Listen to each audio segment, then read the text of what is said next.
experience which is under your control. And there's nothing else which is under your control. Because the customer wants to buy, he wants to buy. He doesn't want to buy, you go back. The only thing you control is that how your website looks, how do you allow the customer to move on that website, what kind of content you put on the website, what kind of pricing you do, which is potentially content. So that's the first part of our presentation where we'll try to take you through potentially best practices. I think another promise I want to make you, we will not sell you anything. We will not selling, we're only doing best practices sharing. And I hope if we are part of best practices, you will give us some business too. I promise we will not sell anything. Okay, so let's get going. Quickly introduce Ixxala, not to sell, just to introduce ourselves. Ixxala was co-founded in 2007.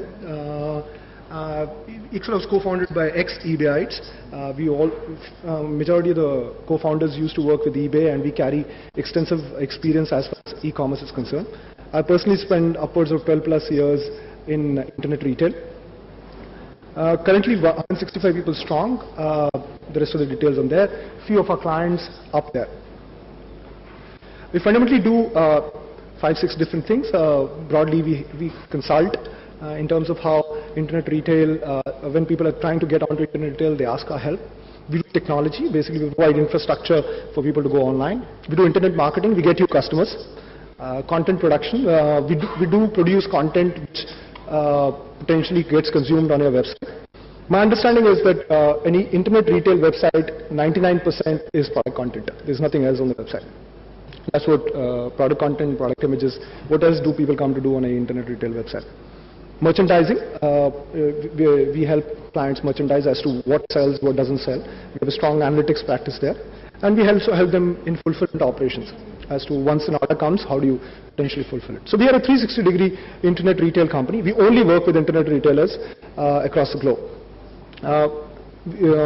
Our office locations currently are US, we operate out of New Jersey, and our delivery center is in Mumbai. We have clients across 4 different continents. That's it from there on.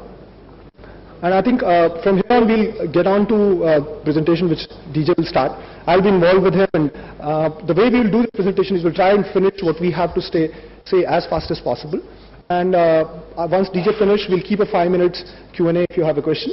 And then we'll start with the second part of the presentation which Somo is going to take. So first we are covering how do you make great product content, how product content is important and how you can leverage it, and that's what DJ will take. And once we finish that, we will get down to saying what kind of a technology infrastructure you require to do great merchandising and great delivery and content consumption from your clients. DJ. So, hello. Hi. Hi, my name is DJ. I think all of you who run e-commerce websites, you know one thing, that producing product content is a real pain, and it's very hugely cost intensive too. See, and we have known cases in which the cost of producing content was upwards of like 10-15% of a product. So if the cost is so high, so how do you make money when you're selling something? So you definitely got to reduce the cost, right? So I think it's one of those elements which you talk about cross-sells, you talk about upsells, you talk about merchandising logic, you talk about a lot of other stuff. But this is one of those areas which is a little non-glamorous kind of, but unfortunately, this is where the customer finally lands up and he buys it from here. So it's hugely important as to how the kind of content you put up on your website. So I think first what I'll do is that take you through how product content has evolved across time. The first column, it has all the key elements of a product page. So basic hygiene factors like calls to action, delivery, returns, stock information, etc. Then you have product attributes, which are like the product specifications. You have a long list of specifications. If it's a mobile phone, you've got like 40 to 50 attributes listed out here. You have product descriptions. Then you have product images, recommendations, user reviews, social sharing, trial rooms, those kind of stuff, right? These are all parts of a good product page. I think when the first versions of e-commerce websites came in, so the images were very basic. You had product descriptions, you had attributes, you have always had this kind of stuff, but images were very basic because internet was very low speed at that point of time, so you couldn't really put up very high quality images. So, and the recommendations that you had at that point of time, they were like manually driven. Like the merchandiser would sit down and he would try to figure out as to what kind of products goes with which kind of products, and that's what used to come online in cross-sells and upsells. Version 2, bandwidth became very fast. You had 1 Mbps lines, you had 2 Mbps lines, etc. So at that point of time, you could afford to put high resolution images. You have sites which put up 360-degree views of product, your product videos, those kind of stuff come in. And at one of the recommendations became more consumer site behavior driven. That's when Amazon pioneered the you might also like this kind of feature, which turned out hugely impactful in terms of your conversion rates. The user reviews, people started putting up user reviews on the product page. You had text reviews mostly at that point of time. Then version 3.0, when the product page started evolving, you started having product configurators. Product configurators are like, okay, I need XYZ product in a certain color, and how is it going to look like in my house? So those kind of stuff. Those like slightly higher-end kind of stuff right now. You also could personalize an item also came in. So I wanted to buy a T-shirt, but in one color, but I want to change the message on the T-shirt. You could actually change the message, and you can see. You have all these technologies out there today. The recommendations became more, moved in the direction of taking feedback from the social graph of Facebook or even in your own website. If people like some item, those kind of stuff. So based on that, recommendations started surfacing. Now you also had people putting up video reviews. Because bandwidth was cheap, bandwidth was very high, people started putting up video reviews also. And social sharing, you know about like buttons. So I think the fourth generation right now, it's still evolving, and therefore I put up question marks here. Mobile is emerging today. Like the kind of product content that you can put up on your e-commerce in your regular website, I think it doesn't work it fits well in a mobile phone. The experience is very different in a mobile phone. So the kind of product content we might have to produce for mobile websites, or for mobile apps, or for mobile when someone is doing on a mobile, it's going to be very different. It has to be much more crisper. Yeah, images, I guess again we'll have to go back to low-res, but you should be able to see all important details of the product, even if you're seeing in a mobile phone. So I think it's emerging. So we don't know how it's going to shape up. Hopefully we'll all be at the forefront of it when it comes to shape. I think, DJ, my few points in this, I think if you want to take our real big clicks, I think, images, from static images, we are moving towards videos. So that's one big change which is happening. And people, especially in lifestyle categories, need to pay strong attention to this because internet is getting speedier. People can consume internet videos very, very easily. I don't know how many of you know, YouTube is the single biggest English video channel, English television channel in the country. There's no other. YouTube is the biggest English television channel in the country. So I don't know if you know this. We think NDTV, all this. YouTube single-handedly is the biggest English TV channel in the country. And it is very fast catching up with GEC Hindi entertainment channels. So it's, my guess is another 2 years, YouTube would even beat in terms of number of people watching it, number of views. So pay attention. Your products may become videos. Your products may become personalized. And there are interesting technologies which DJ will touch as we move forward, which is happening. You will see in the recommendation, reviews, and social sharing. In the version 1, there was nothing like this because there was not a phenomenon called Facebook. There was no phenomenon called Quora. There was no phenomenon called Twitter. As you will see that initially the product descriptions were extremely important because nobody else added anything to your product page. But now it's Facebook. People add content to your product pages. I don't know how many of you have looked at a product page of Amazon. It just doesn't end. My guess is they would be having upwards of 800 to 900 words on that product page. And if you look at it, what Amazon has written is very little. It's all contributed by their members. And if you go down and do a test at home, just search any 10 products in structured category, let's say electronics, videos. My bet would be the first ranking on search engine in 90% of the cases would be Amazon. And that's what they've achieved. So the second point I want to highlight is content has shifted from you generating a content, which is at one level, to a lot of consumers generating the content. So that's one big change. Yeah. So post this, what I'm going to do is that I'm going to touch on product images, recommendations, and the user reviews. We're going to look at it a little in detail, and then move on to some best practices of how we produce great content. So images, you have tabletop kind of photography, you have catalog photography, you have editorial kind of photography. So let's look at what all these kind of photographies are really are. So tabletop, as the name says, you put the product on top of the table, you shoot it. In case of you if you're shooting a t-shirt or something, you've got to print the stuff, you put it on a table, you shoot it. Very simple. Focus is on the product. The cost of production is very low. That's one of the reasons why people go for this. Typically in a day, and I don't know how many I don't have numbers for all other people in this room, but when we do product shoots, we shoot around 100 to 120 products in a day, in a shift. Shift is defined as in 8 hours. And if it's jewelry products, you've got to use the macro lens and all, so it goes down a little, so it's 40 to 50 products in a shift. If you have the photo boxes in which you have a revolving table and all, typically the production rates are higher. So I thought I'll leave this kind of metrics in your mind, so that when you're dealing with a photographer, you know what kind of photography you should ask that guy to deliver. Catalog type photography is simple again. You put up your photo on a model. The model gives some good, nice looking poses. You should. But the focus is on the product, not on the model really. So most of the fashion brands, I think in India website as well as foreign, they use this kind of photography. I think again, because you're dealing with the volume of the number of SKUs that you deal with is very huge. So cost-wise, this one makes sense. In one shoot, so typically what we have seen that model shoots also we are able to reach 80 to 100 products in a shift. So, but we have found that if you're shooting in mannequins, your productivity actually goes down. Whereas if you're shooting on a model, the productivity goes up because the model changes clothes faster. If it's a mannequin, you have to put it yourself. So it becomes faster if you're doing it on a model. Identifying the kind of products that go together and then trying to sell all of them together. So the process success. Then you had collaborative filtering, which is pioneered by Amazon, hugely successful. For those guys, we hear the conversion rate is upwards of 7-8% for those guys. I just picked up the Wikipedia definition. The method of making automatic predictions about the interest of the user by collecting taste information from many users. Basically, look at what other people are buying and then try to predict what a particular user might buy. So, very successful Amazon. Amazon has been trying some other stuff also. One of them is the Discover tool. Basically, what it does is that in collaborative filtering, it's about what people bought and based on that the search. Whereas in Discover tool, it's about what people are doing on the site. They might not really be buying, they might be searching, they might be browsing, they might be something. Based on that behavior, try to predict what the users would buy and accordingly surface relevant products. That's what currently they are working on today.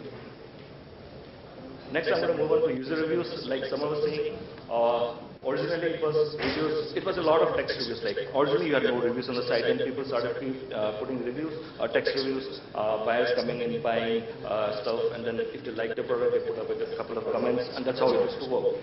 Today we have video reviews also, and that's being put up by consumers. This is an example of a website called firebox.com. Go to this website. In fact, this website, if any user puts up a video, they pay them £50. And obviously, they're going to select the kind of video that they want to put up. So if you're a user, you bought some stuff on that site, and you make a video of the product and you put it up online, they're going to pay you £50. Hugely successful model. Lots of video reviews, obviously the conversion rates are going to be very high if you're going to put up videos. But if you're trying to put videos on your own, shoot videos on your own, obviously it's going to be very expensive. It might not make sense for every website to do that. So I discussed most of the stuff that you have on a typical website with attributes, descriptions, images, recommendations, user reviews, social sharing, etc. So what I'm going to do in the next part of my presentation is to take you through. Can I take this? Yeah, sure. I think this is a very interesting area, and I just wanted to add a half-a-minute comment on this.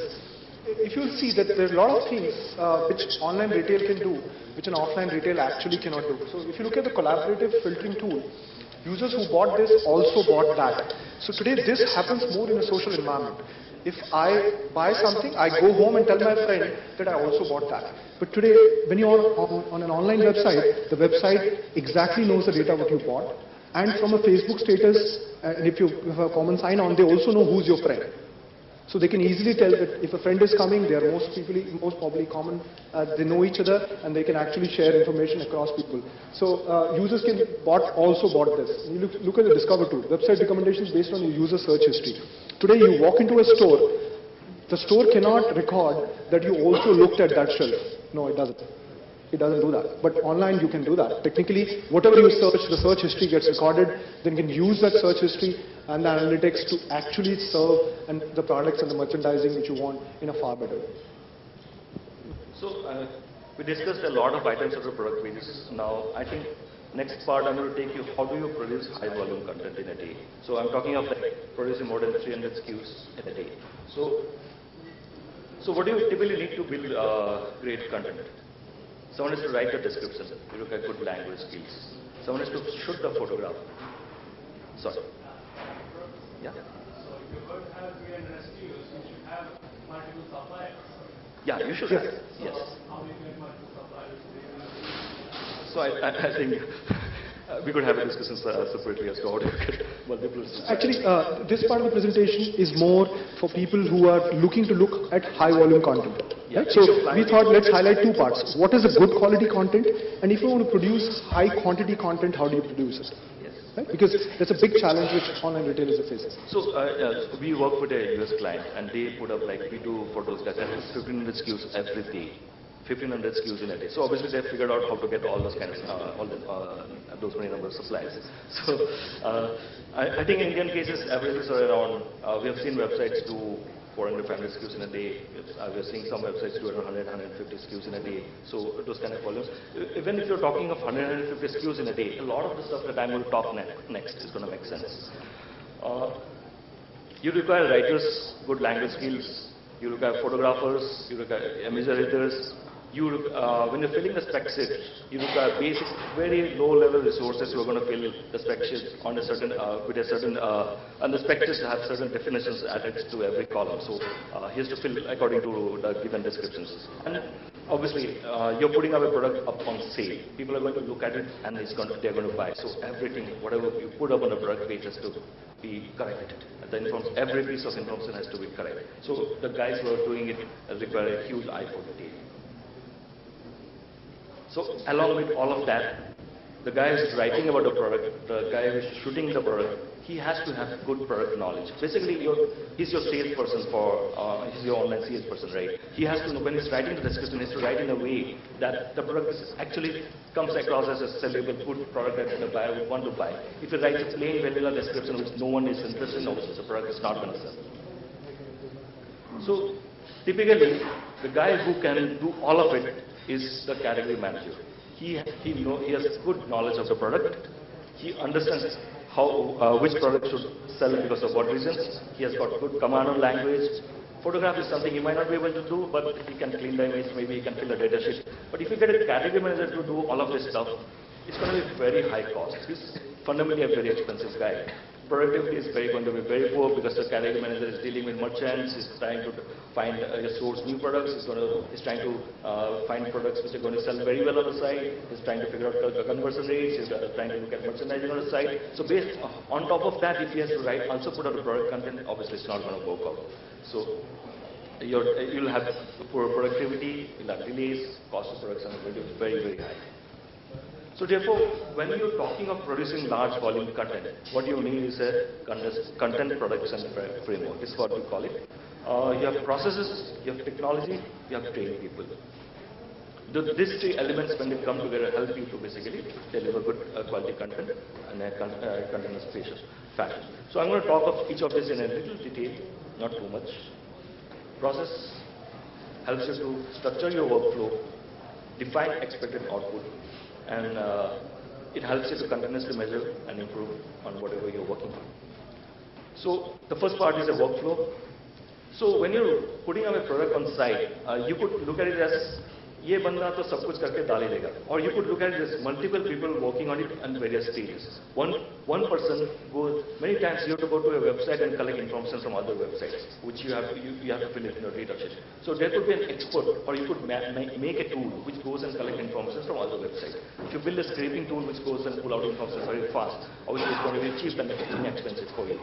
So you could break down that as one of the tasks. So once you have collected the data, someone has to structure it, someone has to basically see that all the information is correct. So that's another task. So basically what you could do, you could actually break down into multiple tasks and then each of these tasks could be done by you could serial process it or you could parallel process it, and then after a point of time you'll have a quality layer, and then you complete the entire. So in one of the processes that we run for eBus client, you have all these multiple processes, all these multiple tasks that goes on serial. Some of the tasks goes on serially, some of the tasks goes on parallelly. Then the second part. Now when we're talking of process, you're not talking of a category manager who is working on the putting up products online. Then you're talking of low-level resources. They could be class 12 pass out, they could be BA, they will be BSc, BTech, BCom, all kind of graduates. They're not necessarily very high on product knowledge, not necessarily very high on technical competencies. So if you're talking of all of that, you need to define your output very well. You need to capture each and every element of how the data has to be presented on the website. Some of the documents that typically we make, you have attributing instructions and guidelines, you have writing guidelines, photography style guides, image editing guidelines. For photography also, for example, we go down to the extent of defining what should the shadow length be behind a model. So that every time the photographer, you never know what mood he's in, right? So if one of the shot is going to be good, by the time he's had lunch, he's going to feel sleepy, he comes back, and then the next shot is not good. So you can't reshoot again and again, right? There's a cost of reshooting products. So therefore, it's very well defined as to what kind of poses should the model be standing in, what's the length of the shadow behind him, what kind of background should be there. It's all very well defined. How should the angle of the camera be? How should it's all well defined. So this is a typical sample photography guideline that I thought might make sense to all of you. So the first point here is shadows. I know it's a very small in font. I'm just going to read one or two interesting ones. Shadows. What length of shadows should it be on the right side, should it be on the left hand side, background, what kind of background should we be using, photo size, format, model, and then you have a bunch of image editing guidelines as to what size the output images should be. And you have different guidelines for different categories also. Like men's shirts have to be shot in a typical way. If you're shooting trousers, they have to be shot in some other fashion. So by categories also you have guidelines saying that, okay, how do you actually get consistently high quality photographs. This is a sample writing guideline that I put up. Basic instructions, you have basic instructions which talk about the kind of language you should be writing. Should it be American English? Should it be UK English? Should the content be very flowery, or should the language be very specific? Keep your lines very simple. Basic instructions like the content should be SEO friendly. What kind of keywords you're supposed to use in the description. After that, you define all the various sections that descriptions should have. You should have highlights, you should have an introduction section, sensors, optics. I took an example for a camera. So then you're defining the output. And when the writer is sitting and when he's looking at this guideline, every time he's writing, he has got a structure in mind. He's got the rules in front of him. So it then defines. It ensures that the output is always standardized. DJ, can I interrupt? So I think the key point, the message we trying to get across here is that, I don't know if you have seen, if you go down to a small internet retailer's website versus you go down and see an Amazon or a Best Buy, you see the difference in consistency. You go through Amazon, all the images are similarly structured, all attributes are comparable, they're structured in a similar way, whereas you go down to a small retailer, he's not paid attention to all this. And that's what makes a difference between a user experience which is very seamless versus not so seamless. So what DJ is trying to explain is that whether you're doing 300 SKUs a day or 30 SKUs a day, you at the end of it need to find a way to potentially make consistency across your website. Otherwise users will figure it out that this is, because people have that sense that this is not consistent and this is not up to the mark. Yeah. So you move from one product page to other product page and the images look very different, the description is written very differently. So it's very jarring for an end consumer when he's moving across product pages. It's not consistent. I think since we work in a process, we have a process to producing content. So we use a Six Sigma methodology to produce great content. First, you define what the output should be. If you have defined, you've got to measure that stuff. You've got to measure how the output is being. So you have a quality process, and they are continuously checking as to if the output that the team has produced is according to definition, and they start counting the number of errors, etc. Once you have you have the numbers in place, then you can analyze it. So where the errors are happening, which part of the process the errors are happening. So you can start analyzing that. And once you have analyzed the metrics, it's simple. Then you know where to improve. And this entire thing that you have, then what happens is you have the entire process in control. So this methodology, define, measure, analyze, improve, control, helps you to basically get a full grip on your content production process, which you require if you're doing very high volume content. So I talked about process. Now let's move to technology. Technology, you only do not really need to run an e-commerce website. So if you're producing high volume content, there are multiple people. For example, if it's 300 SKUs, you can safely assume that at least 4 to 5 people are working on it. So every person, if he has a different way of working, he has a different way of keeping his files, every person maintains his folder structure in a very different way. It's very difficult. It's not a process really. The workflow doesn't work well. One person goes missing. It's very difficult to find where was he working on, what kind of SKUs he was working on. The files go missing, all this kind of problems. So therefore, you need a workflow, your workflow tool. This is a tool we created in-house. We use for content production. You've got different phases in this. You upload data, you catalog, you create the output format, users can log in, people can work from their homes also. Almost like we have 50 writers working on this tool from their home today. At this point of time, at least 50 people will be logged into our tool. They'll be creating descriptions for us. So it gives us that kind of flexibility once we have the workflow tool also. So for productivity, you have Excel macros. That's how you start off. You create Photoshop actions. For example, in Photoshop, if you have to create a certain size of image, you can manually do it, or you can basically create macros, which will basically automatically do it for you very fast.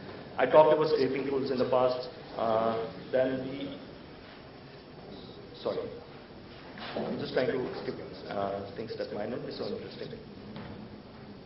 So we also have a module in which you can actually you can put up the product content. It's like a staging environment. You can't put up a product on the website and then realize that, oh, I goofed up. There are some huge glaring mistakes, right? That's not what you want to happen to you. So therefore, what we created is a staging environment. You put up the product in the staging environment. You can actually see how does the product look like on the real website, and then you push it to the production server. Train people, typical team structure that we work on. You have catalogers. Catalogers are the guy who fill in the specifications, who collect the basic data and all. Then you have quality leads. Typically, for every 5 catalogers, we'll have 1 quality lead. For every 2 quality leads, you'll have team leads, then you'll have project managers. We can do all of this because our program is very scaled. So we've got almost like 150 odd people working, producing content every day. So for us, it's a very large process that we lead. So therefore, in all kind of processes, we can afford this kind of structure. So typically for someone who is doing it in-house, he has no ability to put this kind of structure because the number of people are very less. So I think that becomes a challenge for someone who is managing a very small in-house team. So I talked about measuring output. So typical format that we use for measuring the output of every cataloger. So you have different parameters by which you are rating the output of a cataloger. So you have names, descriptions, options, shipping, pricing, classing, attributing, images, association. So you check on all these parameters whether the work that has been done by the catalogers, that has been done by writers, is it according to a definition that was defined. So if it is good, it's good. If you give me a score of 5, it's very bad. You give me a score of 1. You track this across time, you track this across weeks. You know the performance of each individual member in the team, and that helps to continuously improve your performance also. So extensive training programs. You have trainers, you have dedicated trainers who train people continuously on products, on writing language and language skills, on basically improving their productivity, improving their quality. You have continuous training program which keeps on going every week over week over week. It's a large team, right? You've got to ensure that everyone is well aligned to what the kind of output that we need, which is very high quality. So basically, process, technology, and finally people come together, and that's how great content gets created. So I think that's about it from my side. I think just to summarize this part, I think the point we wanted to highlight is, and we've seen it when we consult a lot of internet retailers, is that product upload and product content and pieces of product content is the most ignored area when somebody launches a website. To me, that should be your first attention. Because I do understand that if you are a retailer, you've never taken images because you keep the product on the shelf, people come down, look at it, they buy it and go. But this is a digital world, product image is the only thing which you show, and the product content is the only thing which Google understands. So you have no option except to be focused on this. The second point we wanted to convey is that once you want to scale up in terms of adding number of SKUs, there is no option except to follow the process, find a way to put a technology around it, and have quality trained people, and managing the attrition so that redundancy, so that the process runs smoothly. Otherwise, we have seen on website, when the good people are in the company, the website looks very different. When they leave the company, the website looks very, very different. So these are three key messages we wanted to communicate. I hope what we'll do is we exceeded a little bit of time. We'll take all the Q&A right at the end. Otherwise, we'll finish the second part of the presentation. I'll take over from DJ. I think the second part of the presentation which we wanted to share was what we understand is that for you to give a great user experience, one part is that you do great content, but the great content can only be shown in a great potential way if your technology supports it. And we are a company which strongly supports open source solutions. And I'll speak for a minute on open source and hand it over to Somo, that why do you think this is a great solution and could be great for people to, especially in Indian situations where people are beginning to get into Indian retail. So first is why open source. It's fully featured out of the box. Community support. For people who do not understand open source community, open source is a product which belongs to the community. Nobody owns it. It's just a group of people which own it. It is available for people to download for free, and you can customize it further. So community owns the product, and nobody has a license to charge you for the same. It's secure. A lot of people, in fact, I'll spend like 10 seconds on this issue. A lot of people have a lot of enterprise-based softwares. We know all the large companies up there which make a case that community softwares are not secure. In fact, I make a point from this dais saying it's the most secure software. In a company, you have a QA team of 10 people, 20 people, 100 people, 200 people. I've never seen QA team on a product crossing. QA means quality assurance, which checks a product when the product gets ready, not beyond 250 people. In a community product, the whole community checks the product. You have 1 million people checking the product. How can it go wrong? So we fundamentally want to make a case here saying that it's a complete myth and we've never seen this happen. Yes, if there is a small community around a product, that could be a challenge. If it's a large community, upwards of 100,000 people, it can never happen. Within the community, there are global integrations. If a community product, let's say, starts from India, and it will not even take 6 months to go across the globe because it just flows through the community. And what it does is it creates a huge ecosystem around it. So people will get payments, people will figure out integrations with it, and it becomes very, very easy in that respect. We put up a case against open source versus proprietary. We not made a case against proprietary, but we want to make a case in favor of open source. Zero costs. There is no licensing fees. You start right day one. Millions of developers working for you all over the world. So if somebody builds a feature, you get it for free. Very secure code available in amendments and done over server with different requirements. So it just keeps on developing itself. And we think that it locks you out of the vendor. So there is no vendor lock-in. So if you've got a product from a particular vendor, you lock to that vendor. Even we develop a lot of open source solutions. So my guess would be if we develop a solution and if it is not up to the mark, obviously client should go to somebody else. Why should he stick with us? We should have only right to succeed in the market if we do a good job. So, and we think that the open source community allows it, and I want to make a very strong case in favor of that. I think I already made this point that open source standards facilitate integration with other systems. I would hand it over to Somo, who would actually take you through a lot of work we have done for internet retailers in this space, and I'll be supporting him wherever I think I can handle it well. So. Hello everyone.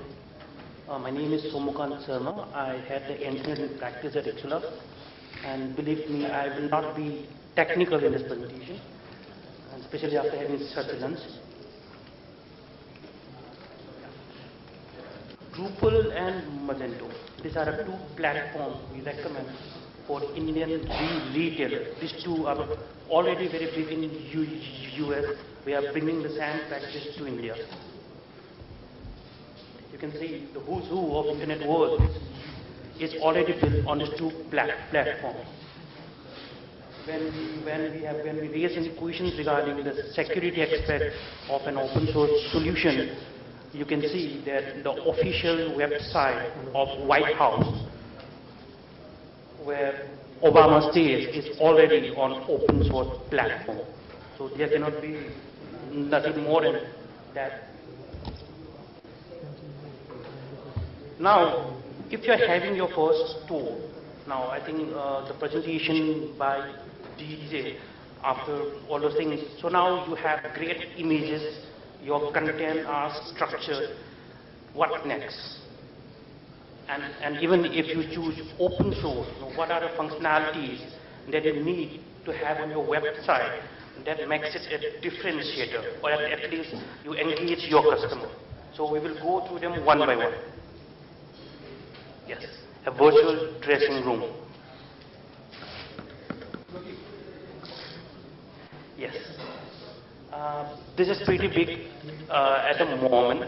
It enables you, it enables your customer to feel your product, especially in an internet world where you cannot have a physical presence anywhere, everywhere.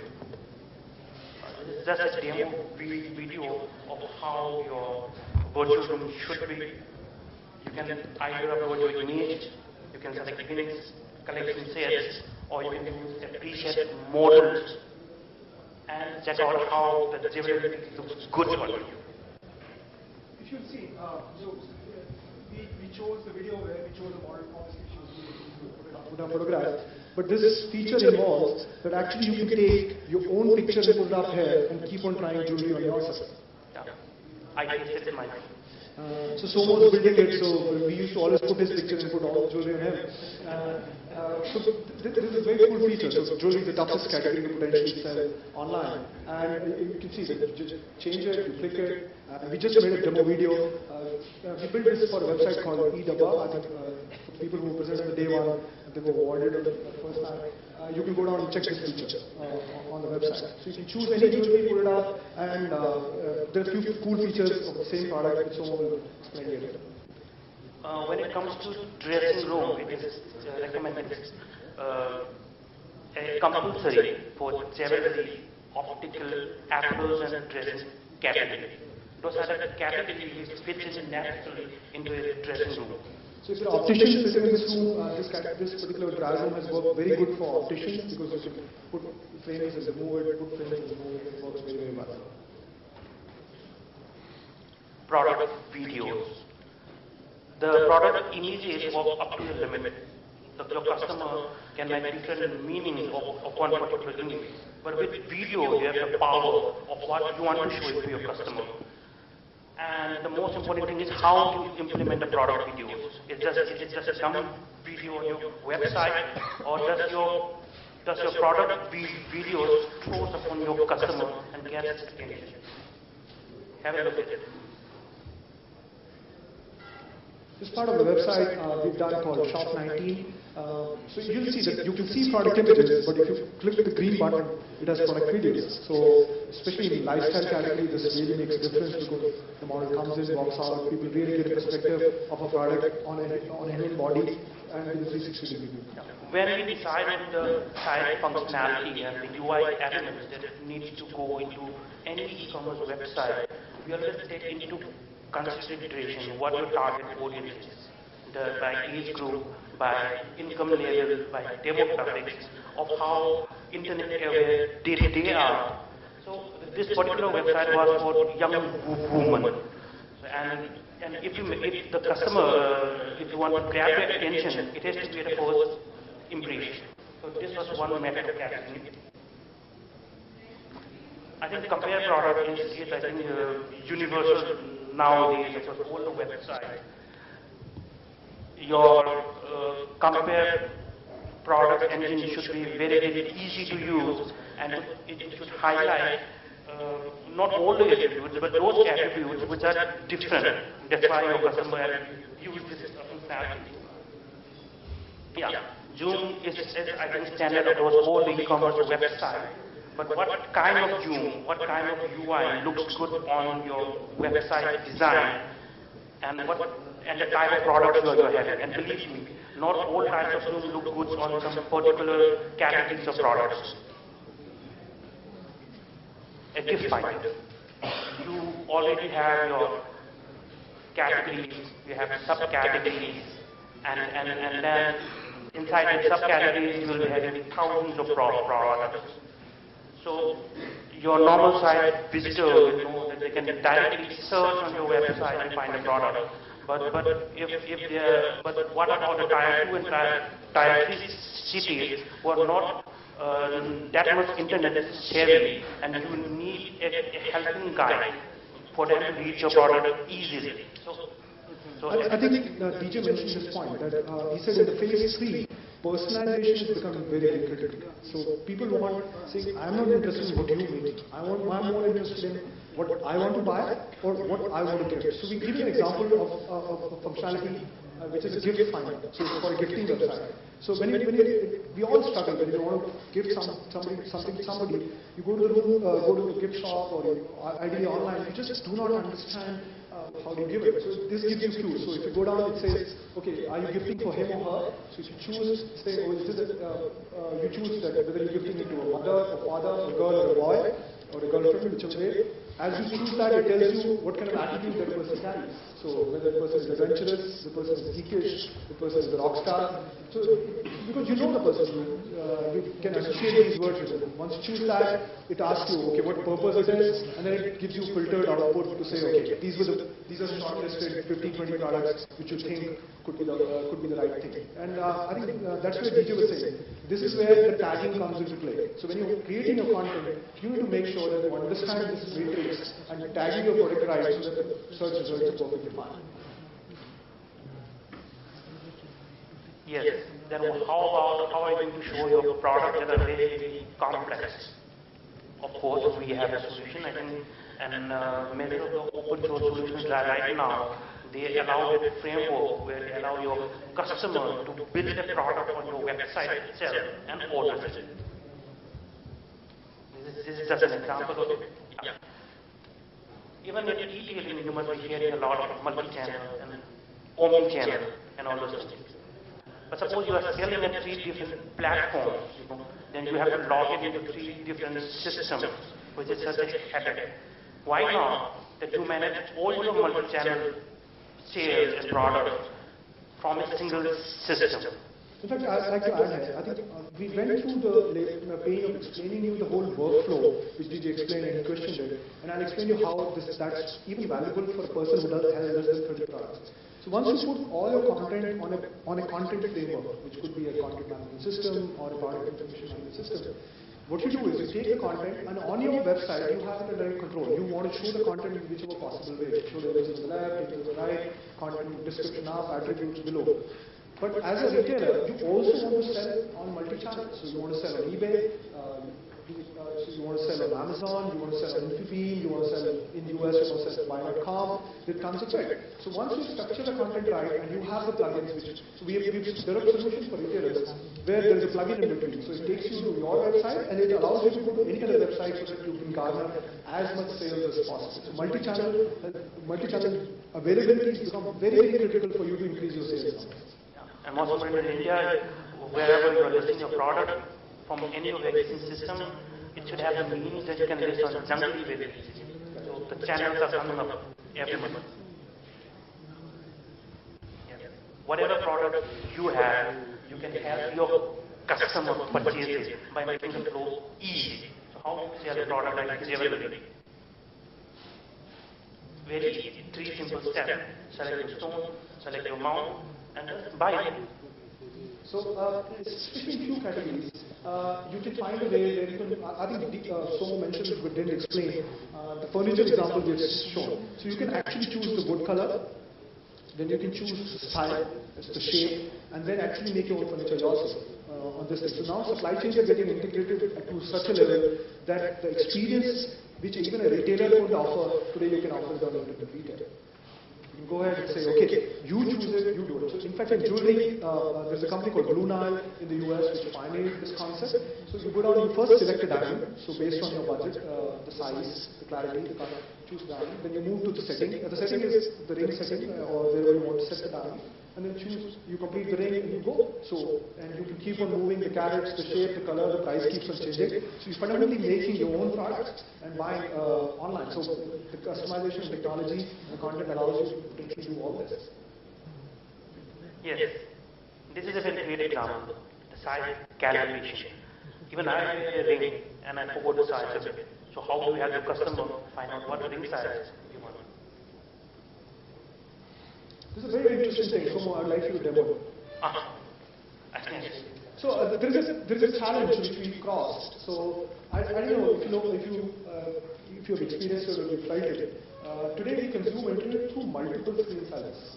So you have an iPhone which is smaller, you have an iPad or a tablet which is mid-size, you have laptops which are 12 inches size, and you have screens in your office which are bigger, and now televisions are becoming internet consumption devices. So for us, as a consumer, or as people who want to deliver technology, the sense of relativity in terms of what is the size you need to understand when you buy actually goes away. So we found a very interesting method by which we actually solved a problem in how to choose the ring size. So what we did is, so we took a credit card. So let's say you take a credit card, you take it on the screen. Because everybody carries a credit card or a PAN card in their pocket, right? So you take a PAN card or a credit card, you take it to the screen. So as you take it to the screen, you have a cursor there. So you go down and map it to the credit card. Am I making sense? So let's say you put on the credit card, so this line could be either on the left side of the credit card or on the right side of the credit card. So you pick it up and just move it up. As soon as you do that, the system understands that what is the size, because the credit card sizes are common. So the system understands now this is the screen size you use it. And the next thing it does is it calibrates all the ring sizes based on the size of the credit card, based on the zero screen size. You take the screen, take the ring which you have, go down, put it on anything, and let's just buy it. A very easy way, I think. And this was a solution for people who have different screen sizes. So okay, you take the credit card.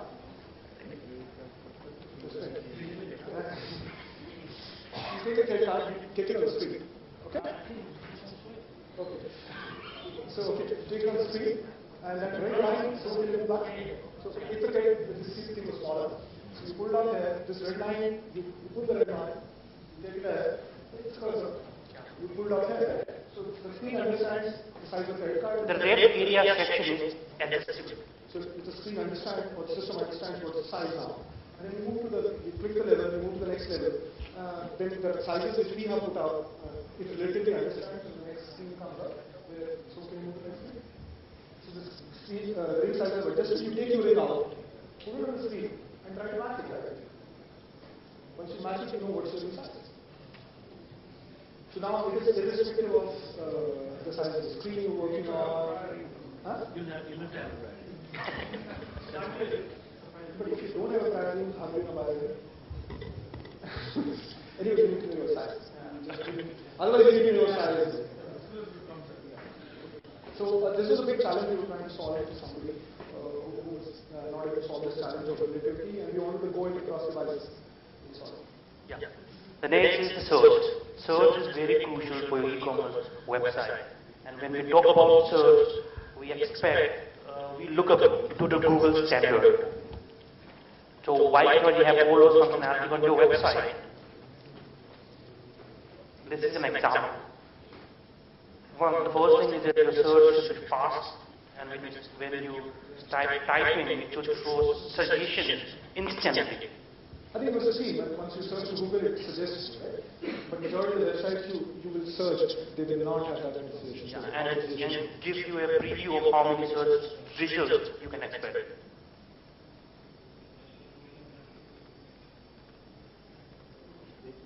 Okay, now we have all the cool functionality. The most important one is the promotions. You may need different types of it. Promotion at SQL level, promotion at category, subcategory level, combination of products, bundle products, and all those things, and also promotions at a cart level, total order value, this and that. So your platform should be flexible enough so that it can accommodate and implement all those new requirements. Thank you. Thank you. Any questions? We have 7 minutes to go. What about open card with Magento? So you asked me a question. Suggest open card or Magento? Yeah, I think both are very, very good. The adoption of Magento is created in OpenCard, and OpenCard we built in an MVC architecture is very, very good. So I would say let's not go into comparison right now. You can choose from Functionality wise and scalability wise. The simple answer would be wherever the community is bigger, potentially you're more safer.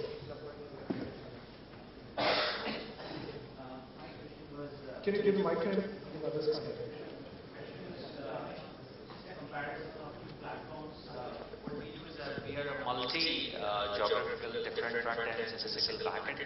We currently use Magento community version 1.5 something, and we're exploring either going with Magento, sticking with Magento, or probably going to a platform called Hybris from Europe. Just a quick comparison of that.